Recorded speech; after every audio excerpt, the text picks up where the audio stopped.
jërëjëf président El Malick Ndiaye maa ngi lay nuyu monsieur les ministres yéen ak seeni délégation maa ngi leen di nuyu samay mbokk député askanu Sénégal nuyu naa leen. monsieur le ministre ñaari projet de loi yi amoon nañ ci ay jafe-jafe recevoir nañ ci syndicat yi benn article 100 ci contrat à durée déterminée nekkoon na jafe-jafe ci ñun suñu benn collègue def na amendement donc jël nañ ko en charge bloqué woo ko donc ñuy rafetlu ñaari code yi di am yaakaar ne ñëpp dinañ ko voté fii tey ba pare gouvernement bi am ci taxawaay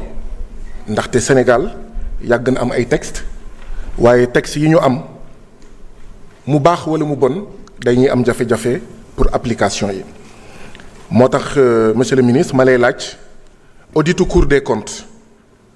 bu caisse de sécurité sociale ak bu IPRES kañ lay doon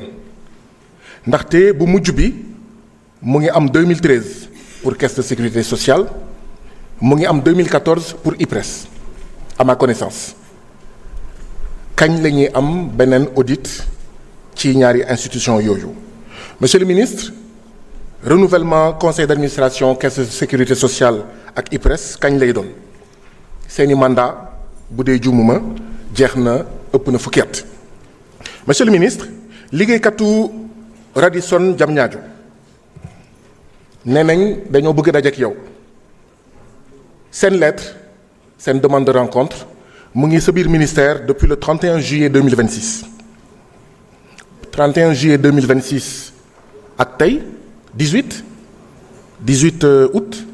2026 kenn tontuwu leen kenn recevoiru leen monsieur le ministre mën ngeen créer parti politique mën ngeen def politique yoon moo leen may sañ-sañ boobu waaye lijjanti leen nekkinu liggéeykat yi waa Radisson Diamniadio dañoo sonn ñun ñëpp nous avons été témoins de li leen dal bu dul woon contrat bu bon bi ji fi nekkoon bind li leen dal du leen dal donc bu ñu ñaanee dajeek yéen na ngeen leen me recevoir yow wala say collaborateurs monsieur le ministre weer yii passé gis nañ ay accidents yu bëri ci ay chantiers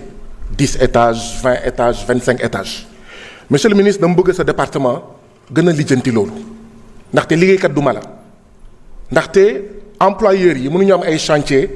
ba pare di liggéeyloo seeni liggéeykat ci ay conditions yoo xam ne amuñu casque amuñu dàll amuñu loo xam ne moo leen di téye monsieur le ministre tey si suba lañ ma wax ne liggéeykatu ex-travailleurs de la SOTRAC de la SIAS ak de AMA Sénégal ñu ngi grève de la faim bii mooy énième grève de la faim avant 2024 dañ doon grève de la faim après 2024 ñuy continuer def grève de la faim interpellé naa gouvernement bi ay yoon ki yoon dañ leen ameel xaalis atte bor fay monsieur le ministre comme ce sont des ex-travailleurs bëgg naa tamit ngeen taxaw ci pour régler seeni jafe-jafe monsieur le ministre ci diiru ñaari at haute autorité des aéroports du Sénégal dafa lànk ba tëdd ci suuf jox inspection du travail de Thiès un titre d'accès à l'aéroport international Blaise Diagne de Dakar 2 ans bind naa gouvernement bi monsieur le ministre loolu dëgg du yoon c'est en violation de l'article 197 du code du travail moo tax ma doon wax sànq ne ay texte am na waaye pour appliquer ko xaw ma da ngeen di nelaw xaw ma ci lan ngeen nekk waaye monsieur le ministre il faut que ñu jox inspection du travail sañ-sañ mu dugg ci aéroport international Blaise Diagne du travail wa ilaa ngeen génnee fa liggéeykat yépp ñu xam ne ce n'est plus un lieu de travail mais tant que c'est un lieu de travail et qu'il y a des travailleurs il faut que inspection du travail mun dugg foofu monsieur le ministre travailleurs des fermes de la Teranga dañu amee ay salaire justice àtte na mais dañoo am jafe-jafe commissaire priseur du sa ministère bind naa ministère de la justice ministre de la justice bind naa ko waaye dama bëgg dans le cadre de la solidarité gouvernementale et comme il s'agit de travailleurs nga wax ak maanaam sa collègue ngir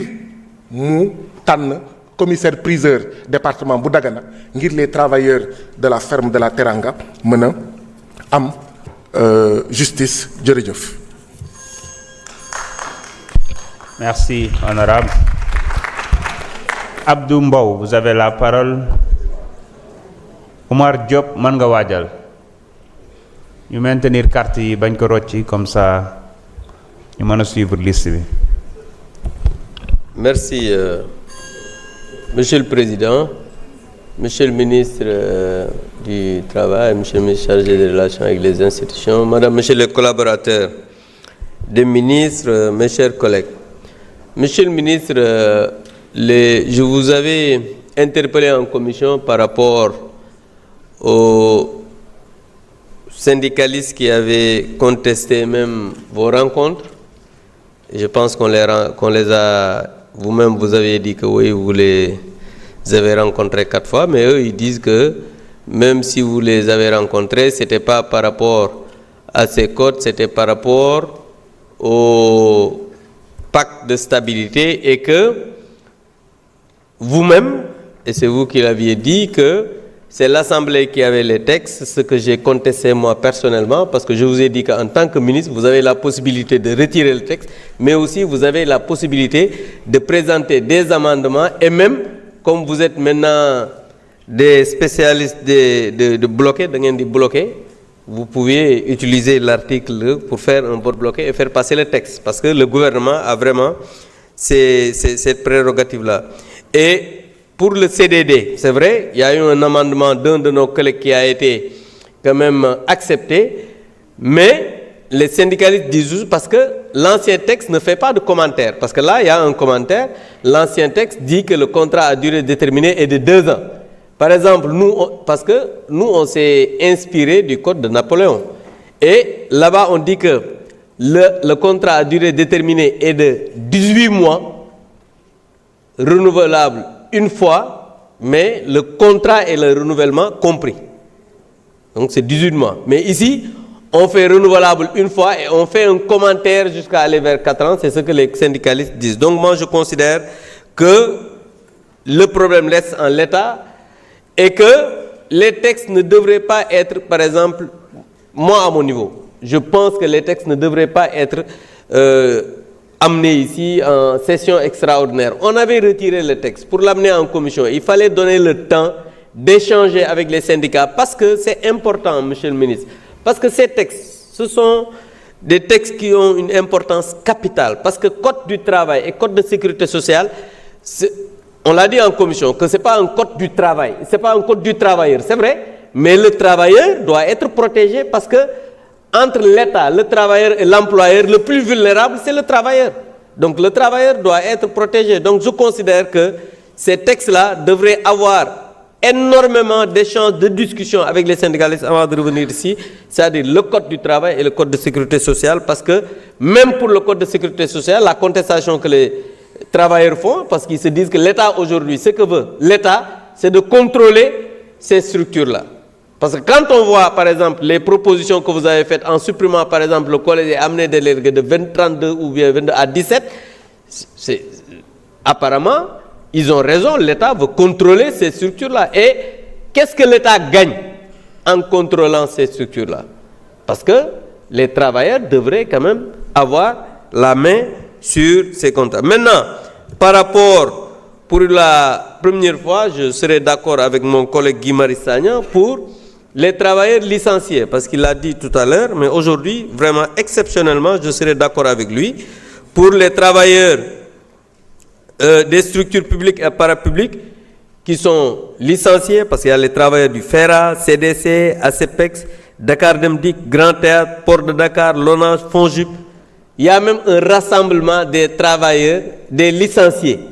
RTS, travailleurs, rassemblement des travailleurs du Sénégal, licenciés du Sénégal. Ça, Monsieur le ministre, il faut voir ces travailleurs-là, échanger avec eux, essayer de régler le problème, parce que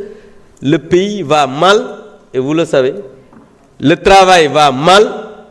et parce que le gouvernement, jusqu'à présent, par rapport au pacte qu'ils avaient signé, les syndicalistes, les travailleurs disent que le gouvernement n'a rien fait. Donc il faut bouger un peu, Monsieur le ministre. Merci. Merci, honorable. Omar Diop, vous avez la parole.